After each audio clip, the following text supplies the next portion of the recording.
देखते हैं एक्सरसाइज 2.2। पहला प्रश्न है, निम्न द्विघात बहुपदों के शून्यक ज्ञात करो और शून्यकों तथा गुणांकों के बीच के संबंध के सत्यता की जांच करो।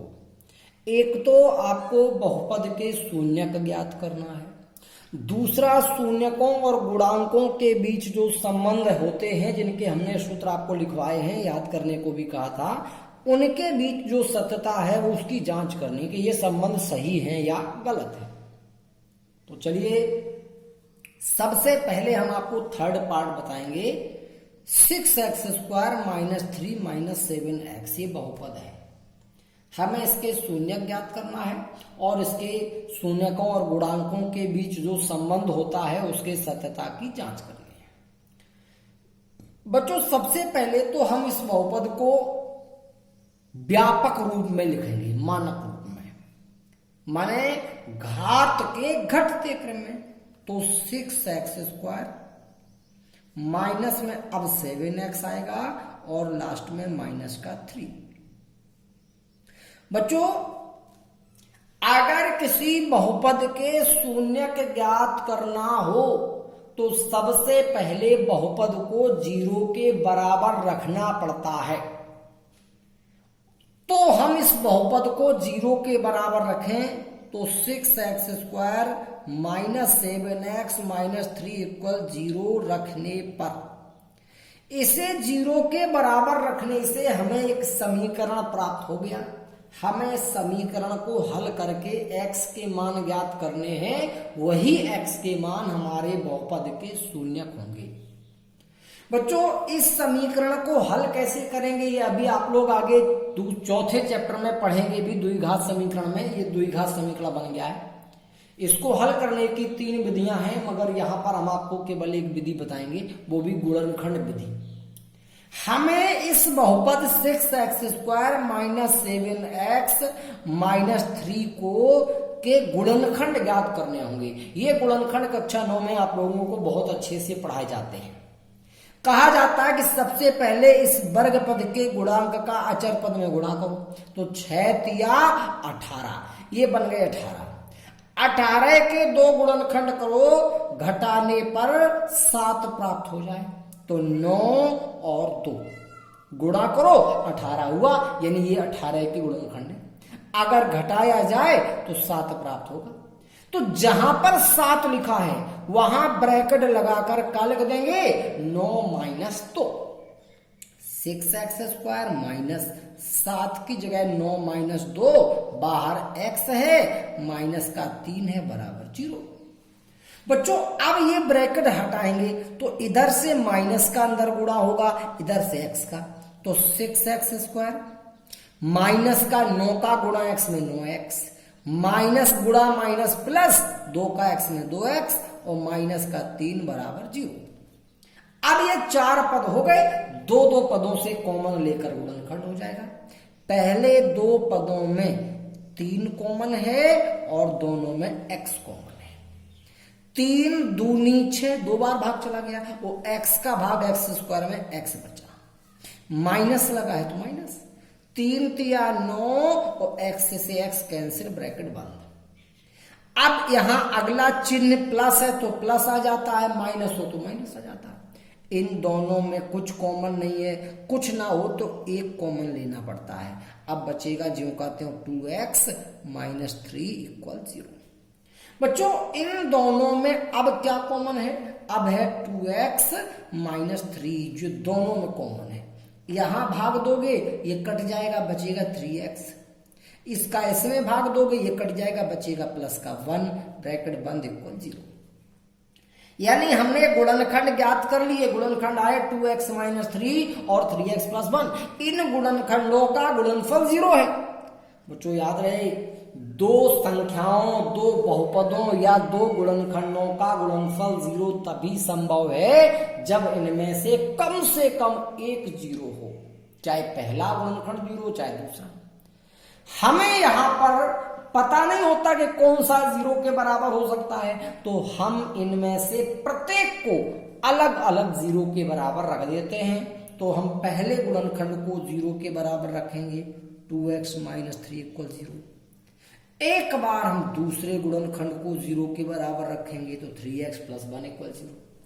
यहां से 3 का पक्षांतरण हुआ तो 2x बराबर 3 उधर गया प्लस 3, तो फिर x बराबर आ गया 3/2। ये एक शून्यक आ गया। x का जो मान है यही बहुपद का शून्यक है। इधर 3x इक्वल 1 का पक्षांतरण किया -1 हो गया, x इक्वल आ गया -1/3। यानी हम कह सकते हैं कि जो बहुपद था हमारा, बहुपद कौन सा, 6x² माइनस 7x माइनस 3 के जो शून्यक हैं, शून्यक 3/2 तथा -1/3 है। बच्चों एक काम तो हमने कर लिया, हमने बहुपद के शून्यक ज्ञात कर लिए। अब कह रहा था शून्यकों तथा गुणांकों के बीच जो संबंध है उसके सत्यता की जांच करो। तो हमें संबंध याद होगा, पहला संबंध था शून्यकों का योगफल बराबर -x का गुणांक बटे x² का गुणांक। तो सबसे पहले हम निकालेंगे शून्यकों का योगफल।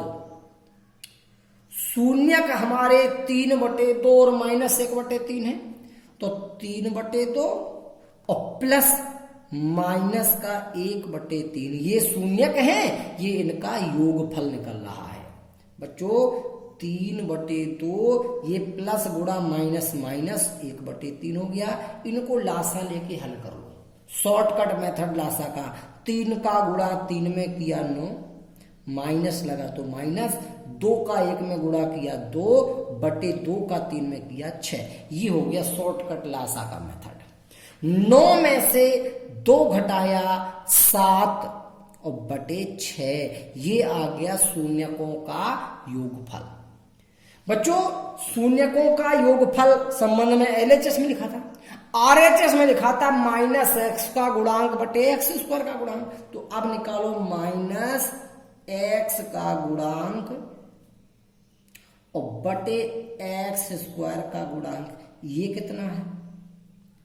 तो बच्चों -x का गुणांक ये था आपका बहुपद, ये x का गुणांक है देखो -7, तो ये हो गया -7 बटे में x² का गुणांक। देखो x² का गुणांक क्या है 6, तो बटे में 6, ये माइनस गुणा माइनस प्लस हो गया तो 7/6।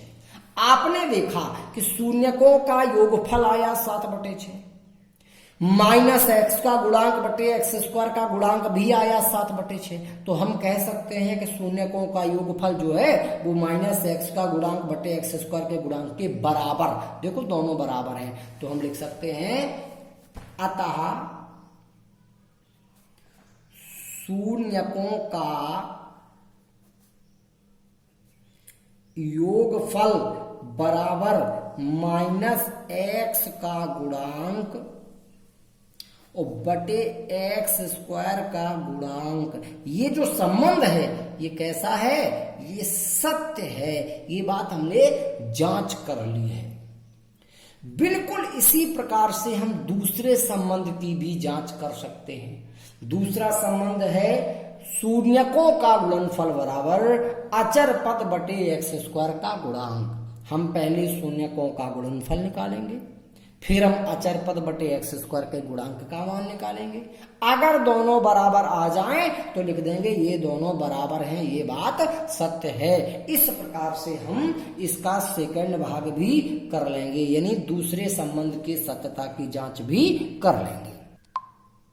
अब देखते हैं बच्चों इसका 5वां भाग। बहुपद है t² -15, वही करना है।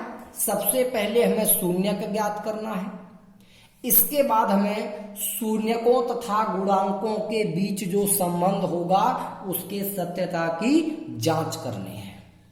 बच्चों हमने पहले बताया सबसे पहले जिस बहुपद के शून्यक निकालना हो उसे 0 के बराबर रखते हैं। तो लिखेंगे t² -15 = 0 रखने पर अब बन गया समीकरण, इसे हल करना है। बच्चों इस समीकरण को हल करने के लिए हमें गुणनखंड करने की आवश्यकता नहीं है, इतना सरल समीकरण है। इसमें हम 15 का पक्षांतरण कर देंगे तो टी स्क्वायर बराबर माइनस का था प्लस 15 हो गया।